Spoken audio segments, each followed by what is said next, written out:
تو دین شعبہ بازی کا نام ایک جو ہمارے ملک میں اللہ رسول کا اتنا تعارف نہیں ہے جتنا ولیوں کا تعارف ہے. ولیوں کا تعارف کرنا، ان کی زندگی پڑھنا ہمارے ایمان کا حصہ ہے. لیکن ہم ہندی معاشرت سے متاثر ہیں. ہم نے ولیوں کو بھی اللہ کے قریب پہنچا دیا اور جھوٹی سچا جو کو چاہا لکھ دیا. اس امت نے دین کو بچایا ہے سند کے ساتھ. یہ تھوڑا ہے کہ جو مرضی لکھا ہوا آمین. شیخ عبد القادر جیلانی رحمۃ اللہ تبارک و تعالی علیہ پیران پیر ہیں، اس میں کوئی دوسری رائے ہے ہی کہ وہ ولایت کے مقام میں سب سے اوپر ہیں. اللہ نے ان کو یہ مقام دیا ہے. لیکن ان کے بارے میں جھوٹی باتیں. سلام پھیرتے تھے، جب ادھر منہ کرتے تھے تو ادھر والے علماء بن جاتے تھے، اور ادھر منہ پھیرتے تھے تو ادھر والے حافظ بن جاتے تھے، اور وہ ان پڑھ کہتے ہیں سبحان اللہ. ارے بھائی ایسا نہیں. میرے نبی سے بڑی نظر ہے جیلانی کی.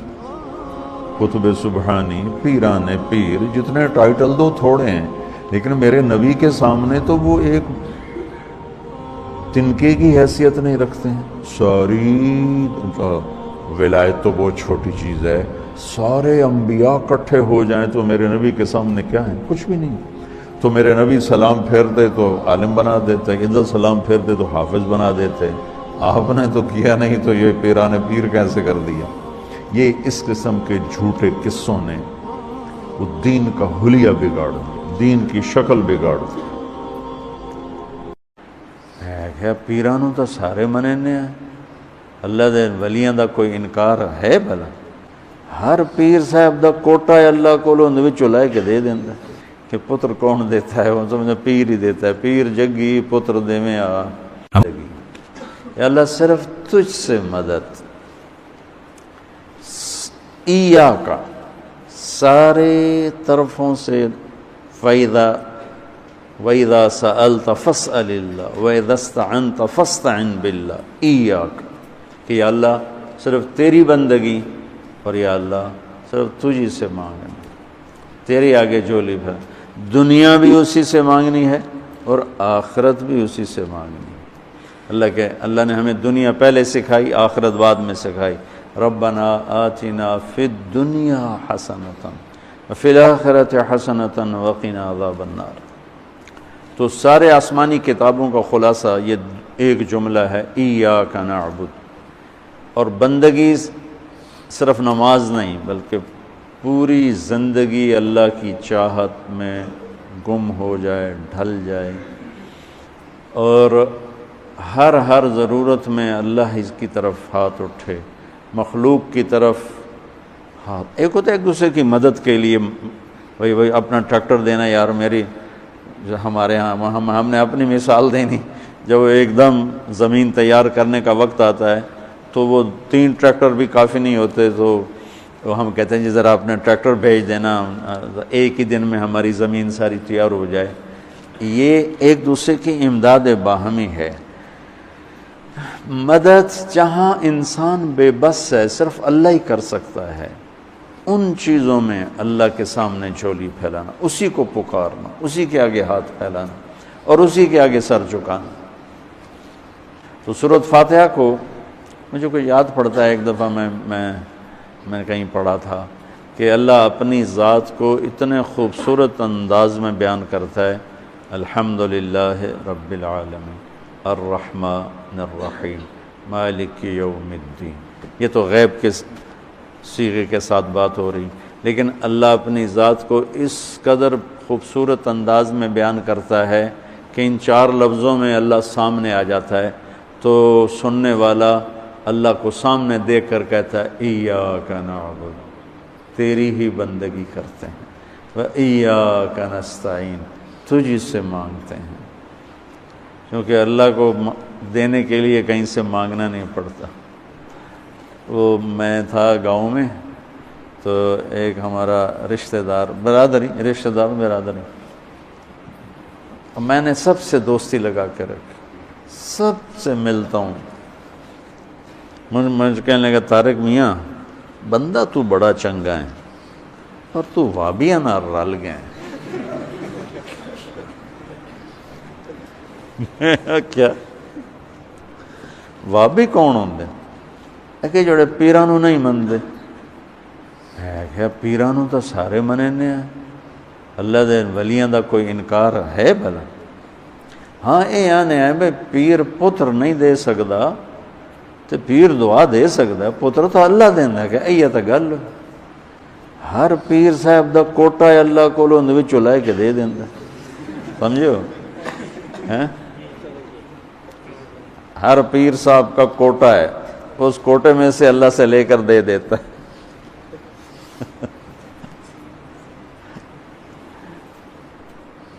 علم و باج کرے فقیری کافر مرے دیوانہ ہو، ساسے وریاں کرے عبادت کلو اللہ تو رہے بیگانہ ہو۔ سلطان باہو رحمت اللہ علیہ کے دو بول ہیں۔ تو ابراہیم علیہ السلام نے آگ میں جاتے ہوئے جبریل اور ہوا کے فرشتوں کو کہہ دیا تھا اما الیک فلا واما الی اللہ فنعم ایاک نعبد وایاک نستعین۔ اللہ تعالیٰ نے اپنی ذات کو اس خوبصورت انداز میں پیش کیا کہ ایک جیسے ہم اللہ کو دیکھ کر کہہ رہے ہیں ایاک نعبد وایاک نستعین، یا اللہ صرف تیری بندگی کریں گے، یہ سر اور کہیں نہیں چکے گا، اور یا اللہ صرف تجھ سے مانگیں گے اور کسی سے نہیں مانگیں گے۔ قرآن وہ میں نے پہلے ایک مثال سے بتا دیا، یہ استعانت بالغیر نہیں ہے بھائی مجھے قرض چاہیے اب مجھے 1,00,000 روپیہ دے دیں، یہ اس میں نہیں آتا ہے۔ میرے نبی قرضہ اٹھاتے تھے، میرے نبی نے جنگ کے لیے تلوار اٹھائی، زرہ پہنی، اسباب کی دنیا ہے، اسباب کا اختیار کرنا اور چیز ہے، اور جن چیزوں میں اللہ کے سوا کوئی کرنے والا نہیں وہ لوگوں کے سامنے ہاتھ پھیلا دینا۔ ہم لیا گئے تو وہاں ایک پیر جگی گدی تھی، تو ان کے پیر صاحب سے ملاقات کی، انہوں نے بہت محبت کی، تو ہم فاتحہ پڑھنے گئے تو وہاں ان پڑھ عورتیں بیٹھے، پیر جگی پتر دیویں آ، پیر جگی پتر دیویں آ۔ اللہ ان کو معاف کر دے گا، ان کو پتہ ہی کوئی نہیں ہے کہ پتر کون دیتا ہے، وہ سمجھے پیر ہی دیتا ہے، پیر جگی پتر دیویں آ۔ تو استعانت صرف اللہ سے۔ اگر آپ نماز کی عادت ڈال لو نا، آپ پڑھتے ہو لیکن ہر حاجت میں مصلی پہ آ جاؤ، پھر آپ کو ایاک نستعین کا مزہ آئے گا۔ اپنی حاجت نماز کے ذریعے اللہ کے سامنے رکھو۔ ایک بدو طواف کر رہا تھا، یا اللہ تجھے پتہ ہے نا میں بھی بھوکا ہوں اور میری اونٹنی بھی بھوکی ہے، اور مجھے کھانے کو میرے بچے بھی بھوکے اور میں بھی بھوکا۔ ایک آدمی ساز سن رہا تھا تو اس نے جلدی سے اپنے تھیلی نکالی درہموں کی کہ میرے بھائی قبول فرما، کا پیچھے ہٹ، تو اس سے لینا ہوتا تو اس کے گھر میں آتا، جس کے گھر آیا ہوں اسی سے لینا، چل چل مجھے نہیں چاہیے۔ وہ طواف سے فارغ ہوا تو اعلان ہوا فلاں ابن و فلاں کہاں ہے، تو یہ خود تھے، کہا جی میں ہوں، کہا آپ کے چچا کا انتقال ہوا ہے تو انہوں نے اپنی ساری وراثت آپ کے نام کر دی ہے چونکہ ان کی اولاد کوئی نہیں تھی۔ تو 1 منٹ میں اللہ تعالیٰ نے قبول فرمائی۔ ہشام بن عبد الملک اور سالم بن عبداللہ بن عمر بیت اللہ کا طواف فرما رہے تھے، تو ہشام نے کہا سالم کوئی ضرورت تو بتاؤ، تو وہ کہنے لگے اللہ کے گھر میں ہو کر میں اللہ کو نہ بتاؤں تمہیں بتاؤں، کتنے شرم کی بات۔ تو ہشام چپ ہو گیا۔ ہشام بادشاہ تھا بنو امیہ کا۔ تو جب دونوں باہر نکلے تو ہشام نے کہا اچھا اب تو بولیے کوئی ضرورت بتائیں۔ تو سالم بن عبداللہ بن عمر حضرت عمر کے پوتے کہنے لگے کیا بتاؤں، دنیا کی یا آخرت کی؟ وہ کہنے لگا دنیا کی بتاؤ، آخرت کی میں کیا پوری کروں گا؟ تو وہ کہنے لگے دنیا تو کبھی اللہ سے نہیں مانگی، تجھ سے کیا مانگا؟ ما سألت من یملکھا فکیف من لا یملکھا، جو دنیا کا شہنشاہ ہے دنیا تو اس سے کبھی نہیں مانگی، تم سے کیا مانگوں گا؟ تو میرے عزیزو سارے قرآن کا خلاصہ یہ 2 لفظ ہیں، ایاک نعبد۔ امت اللہ کے سامنے سر جھکا دے، ہر حرام چھوڑ دے، ہر حلال پہ آ جائے۔ بندگی صرف نماز نہیں ہے، بازار کی بندگی کیا ہے؟ سچائی، ناپ تول کا پورا ہونا، وعدے کو وفا کرنا، کھوٹ ملاوٹ سے بچنا، یہ بازار کی عبادت ہے۔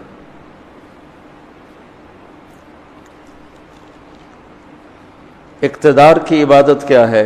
ظلم سے بچنا، اپنی طاقت سے کسی پہ ظلم نہ کرنا، انصاف کو ہاتھ سے نہ جانے دینا۔ وکالت کی، عدالت کی عبادت کیا ہے؟ ظالم کا ساتھ نہ دینا۔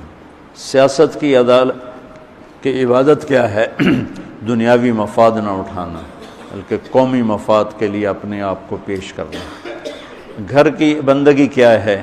ماں باپ ہیں تو ان کی آنکھوں کی ٹھنڈک بننا، بیوی ہے تو اس کے دامن کو خوشیوں سے بھرنا، اولاد ہے تو ان کو ایسی محبت دینا جیسے میرے نبی حسنین کو دے کر گئے تھے۔ یہ اس طرح عبادت پھیلی ہوئی ہے۔ بہن بھائی ہیں تو ان کے ساتھ شیر و شکر ہو کے رہنا، ان کی کمیاں زیادتیوں سے درگزر کرنا، یہ ایاک نعبد ہے۔ صرف نماز کے اندر نہیں ہے ایاک نعبد، بلکہ پوری زندگی ایاک نعبد ہے۔ تو میں کہا کرتا ہوں سچائی، دیانتداری اور انصاف، یہ تین چیزیں اگر آپ کے اور میرے اندر ہیں تو ہماری پوری زندگی عبادت بن جائے گی، پوری زندگی بندگی بن جائے گی۔ وَإِيَّاكَ نَسْتَعِينُ، جب اس کے سامنے سر جھکاؤ گے پھر ہاتھ اٹھاؤ گے تو مزہ بھی آئے گا، مانگنے کا بھی، اس کے دینے کا بھی۔ اس کو کون سا کہیں سے لینا پڑتا ہے؟ جو وہ نباتہ بن یزید نخی رحمۃ اللہ علیہ تابعین میں سے ہیں، اللہ کے راستے میں جا رہے تھے، گدھا مر گیا تو نیچے اتر کے 2 نفل پڑھ کے کہنے لگے یا اللہ تو بے نیاز ہے، تجھے تو کسی چیز کی ضرورت نہیں اور میں تو مسافر ہوں، مجھے اس کی ضرورت ہے، اسے زندہ کر۔ اور ایک چھڑی ماری، قم باذن اللہ، گدھا اچھل کے کھڑا ہو گیا۔ اور امام شعبی، شافعی نہیں شعبی فرماتے ہیں کہ میں نے اس گدھے میں آج تھوڑا سا مخدوم صاحبان کو ان کے خاندان کا تعارف کروانا چاہتا ہوں۔ بہت ساری قریش قوم بیٹھی ہوئی ہے۔ سب سے پہلا تعارف تو یہ ہے کہ ہم سہو خاندان شیخ الاسلام بہاؤالدین زکریا رحمۃ اللہ علیہ کے ہاتھوں اسلام لائے۔ ہم پرتھوی راج کی اولاد ہیں، یہ ہاشم کی اولاد ہے۔ ہمارے آبا و اجداد شہاب الدین غوری سے شکست کھانے کے بعد اس وقت پرتھوی راج کا بہت بڑا علاقہ تھا، تو وہ خاندان ان کا منتشر ہوا، پھیلتے بکھرتے، کوئی سندھ میں گئے، کوئی پنجاب میں گئے، کوئی کہیں گئے، ایک شاخ تلمبے میں آئی۔ شیر شاہ سوری کے زمانے میں جو 16ویں صدی ہے، اس میں تلمبے پر سہوؤں کی حکومت تھی، لیکن وہ اس وقت مسلمان ہو چکے تھے۔ یہ تو میرا تھوڑا سا تعارف ہے، ان کا تعارف تھوڑا سا لمبا ہے کہ مجھے محمد مصطفیٰ سے بات شروع کرنی پڑے گی صلی اللہ تعالی علیہ وسلم۔ ابو ہریرہ رضی اللہ تعالیٰ عنہ نے پوچھا یا رسول اللہ متى وجبت لک النبوہ، یا رسول اللہ آپ نبی کب بنے تھے؟ سوکھا جواب ہے، ابو ہریرہ 40 سال دی عمر وچ بنیا۔ کتابی جواب میں آپ کو بتاتا ہوں، 40 سال 6 مہینے 10 دن 21 رمضان۔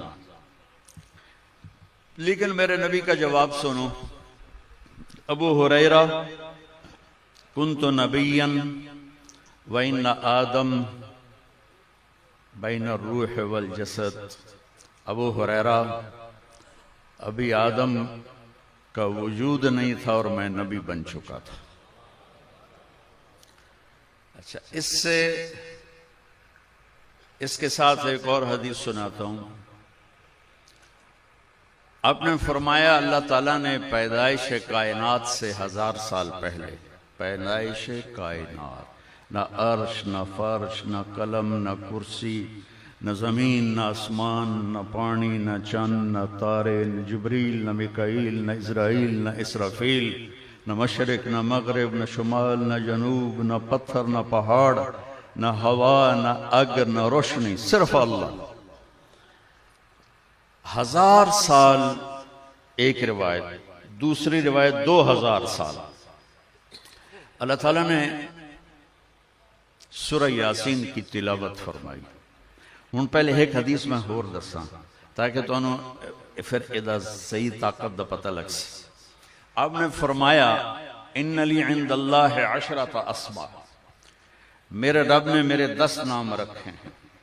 انا محمد و احمد والماحی والحاشر والعاقب والفاتح والخاتم و ابو القاسم و طٰہٰ و یاسین۔ ہن تسی سارے بولو یاسین۔ یاسین کیندا نام ہے؟ اللہ نے رکھیا ہے کیندا؟ اپنے نبی دا۔ ٹھیک ہوگی گل؟ اچھا، پہلی حدیث کی سنائی کہ ابھی آدم کا نشان بھی نہیں تھا اور میں نبی بن گیا تھا۔ دوسری حدیث کی سنائی کہ 1000 یا 2000 سال پیدائش کائنات تو پہلے اللہ تعالیٰ نے سورہ یاسین پڑھی۔ اور یاسین سنو ذرا، یاسین نو قرآن دا دل آکھیا جاندا ہے۔ یاسین والقرآن الحکیم انک لمن المرسلین۔ 2000 سال پہلے اللہ تعالیٰ کہہ رہا ہے یاسین مجھے قسم ہے قرآن کی، آپ میرے رسول ہیں۔ آپ وہاں کہا جاتا ہے جہاں لوگ، جیسے آپ لوگ بیٹھے میں کروں آپ لوگ، تو کوئی ہستی کو وجود مل چکا ہے جس سے اللہ تعالیٰ کہہ رہا ہے آپ میرے رسول ہیں علی صراط مستقیم۔ اللہ تعالیٰ نے، اللہ کے نبی نے فرمایا، اللہ نے ساری آدم کی نسل کو دیکھ کر اس میں سے عربوں کو چھانٹا، پھر عرب کی نسل میں سے اللہ تعالیٰ نے مضر کو چھانٹا، پھر مضر کی نسل میں اللہ نے قریش کو چھانٹا، پھر قریش کی نسل میں اللہ نے ہاشم کو چھانٹا، اور ہاشم کی نسل میں اللہ نے میرا انتخاب فرمایا۔ اچھا، مجھے ایک فضیلت حاصل ہے، میری ماں بھی مخدوم صاحب کے خاندان سے، مخدوم بہاؤدین زکریا رحمۃ اللہ علیہ کے 7 بیٹے تھے۔ یہ صدر الدین کی اولاد بیٹھے ہیں، ساڑھی ماں کسی اور دی بڑھ دی تھی۔ اچھا، وہ ہمارے جو نانکے ہیں وہ کہتے تھے ہم ہاشمی قریشی، یہ صرف اپنے آپ کو قریشی کہتے ہیں۔ تو میں نے اس کی جستجو کی کہ ایویں تو گل نہیں بن جاندی، صدیوں تو ہاشمی قریش، انہوں نے پتہ ہی کوئی نہیں یہ کڈے بڑے بندے ہیں۔ میں انہوں نے دسی جانا، اس کالی وزیر بن کے خوش ہوئے بیٹھے۔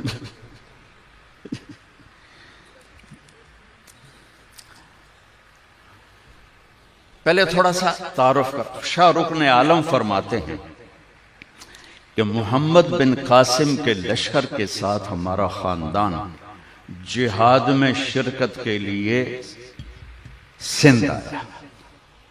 سندھ کا جو اس وقت فتح کے بعد مسلمانوں نے جو کیپٹل بنایا وہ منصورہ، سانگڑ کے پاس، کوئی سندھی بیٹھا ہو تو اس کو پتہ ہوگا، سانگڑ کے پاس کھنڈر ہیں۔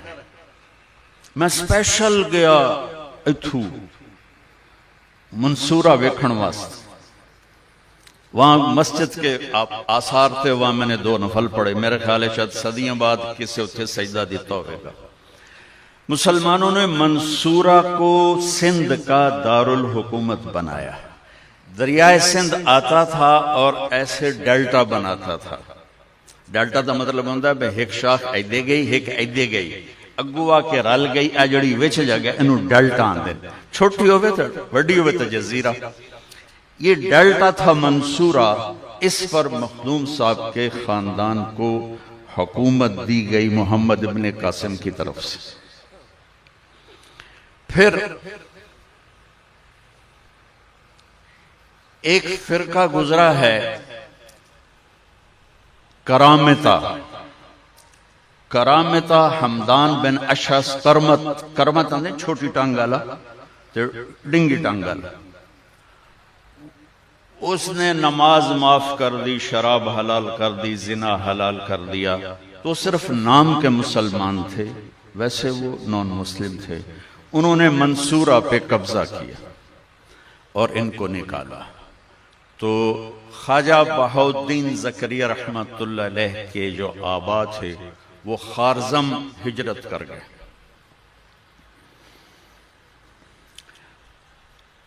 جب محمود غزنوی ملتان پر آیا حملہ کرنے، تو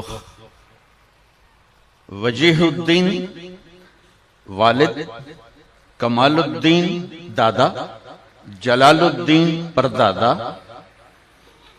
شمس الدین نسب سنا دو سرکار، بہاؤالدین، وجیہ الدین، کمال الدین، جلال الدین، حسین، عبداللہ، مطرف، مطرف، خزیمہ، حازم، یہ نا ہیں سرکار دے نسب دے، تو ساگو اپنا دے ہوتا ہوئے میں یاد کر لی سی۔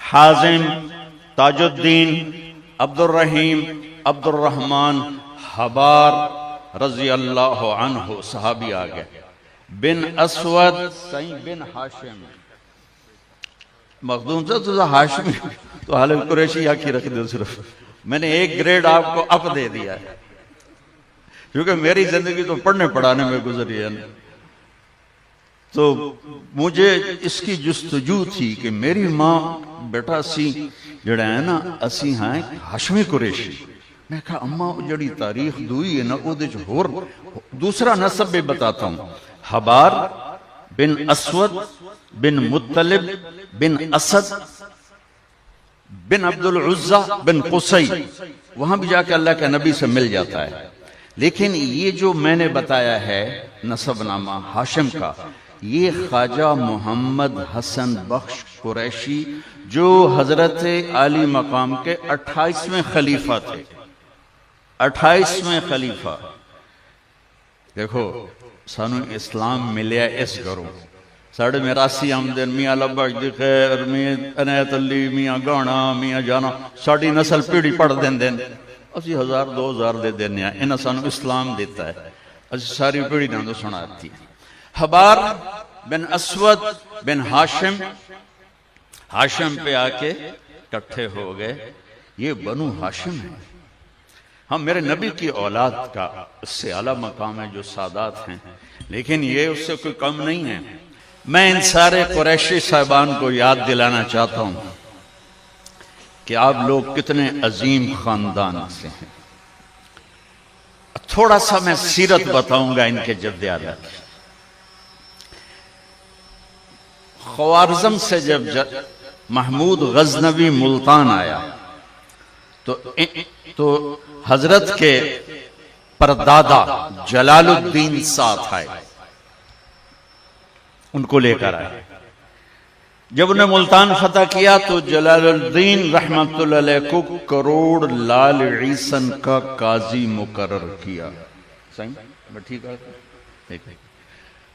وہاں ان کی وفات کے بعد کمال الدین قاضی بنے، ان کی وفات کے بعد وجیہ الدین قاضی بنے، ان سے پیدا ہوئے شمس الاسلام، شیخ الاسلام، حجت الاسلام محمد زکریہ عرف بہاؤالدین۔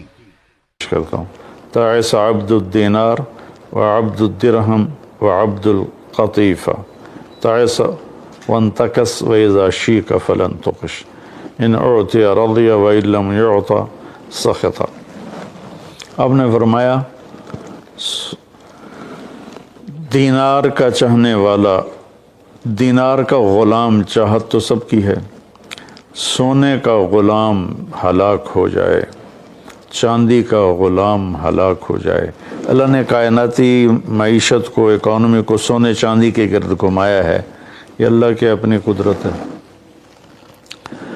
تو اب یہ انتہا پسندی آ رہی ہے، جس نے آپ نے کہا ہلاک ہو جاتا ایسا، کون؟ عبد الدینار، سونے کا غلام، چاندی کا غلام اور زیب و زینت کا غلام، اسیسریز کا غلام، کہ حلال رزق میں ایسی نہیں مل رہا تو چلو کوئی ڈنڈی مار لو، کوئی رشوت لے لو، کوئی جھوٹ بول کے سودا بیچ لو، یہ ہے۔ تو اس کے لیے آپ نے بد دعا فرمائی۔ یہ بخاری شریف کی روایت ہے، آپ رحمت اللہ علیہ عالمین ہو کر آپ بد دعا فرما رہے ہیں کہ ایسے لوگ، چونکہ یہ لوگ جب دنیا میں جاتے ہیں تو اوروں کے حقوق مارتے ہیں، اوروں جو رشوت لیتا ہے وہ رشوت دینے والا پتہ نہیں کن مشکلوں سے اپنے کام کے لیے پہنچا ہوتا ہے، جس کو یہ دھوکہ دے کے مال بیچ دیتا ہے وہ پتہ نہیں کتنی مشکلوں سے پیسہ بنا کے مال لینے آتا ہے، اس کو یہ 2 نمبر ٹکا دیتا ہے۔ اس لیے ان کے لیے بد دعا فرمائی کہ یہ معاشرے کے لیے ناسور لوگ ہیں، چاہے یہ کتنے ہی نامور ہوں، لیکن یہ معاشرے کے لیے ایک عذاب ہیں، ایک مصیبت ہے۔ تو دنیا میں بھی چلو تو درمیانہ راستہ اختیار کرو، اتنے نہ کھب جاؤ میرے بھائیو کہ ٹوائلٹ میں بھی سودے ہو رہے ہوتے ہیں، پیشاب کرتے ہوئے۔ ابھی میں کراچی سے لوٹا تو لاہور ایئرپورٹ پر میں وضو کرنے گیا تو پیچھے جو پیشاب کرنے کی جگہ ہوتی، وہاں ایک آدمی کھڑا ہوا، گردن کے ساتھ اس نے موبائل پکڑا ہوا تھا اور بولے جا رہا تھا، بولے جا رہا تھا، بولے جا رہا تھا۔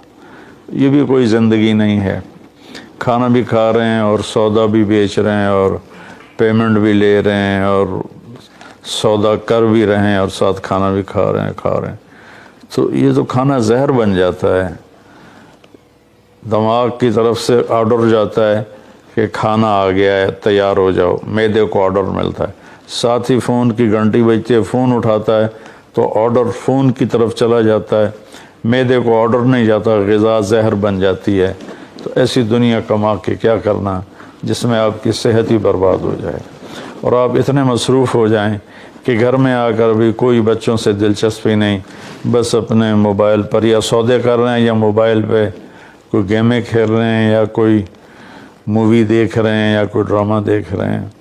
کتنی مائیں ہیں جو اس طرح اپنے بچوں کو جھٹک دیتی ہیں، وہ ڈرامہ دیکھ رہی ہوتی ہیں یا کوئی مووی دیکھ رہی ہوتی ہیں یا کوئی کلپ دیکھ رہی ہوتی ہیں، تو بچہ آتا ہے تو اس کو ہوں ہاں کر کے ٹال دیتی ہیں۔ میرے بھائیوں، میری بہنوں، اپنی زندگی کو وہ درمیان میں لاؤ، درمیان۔ میں آپ کو مثال دیتا ہوں،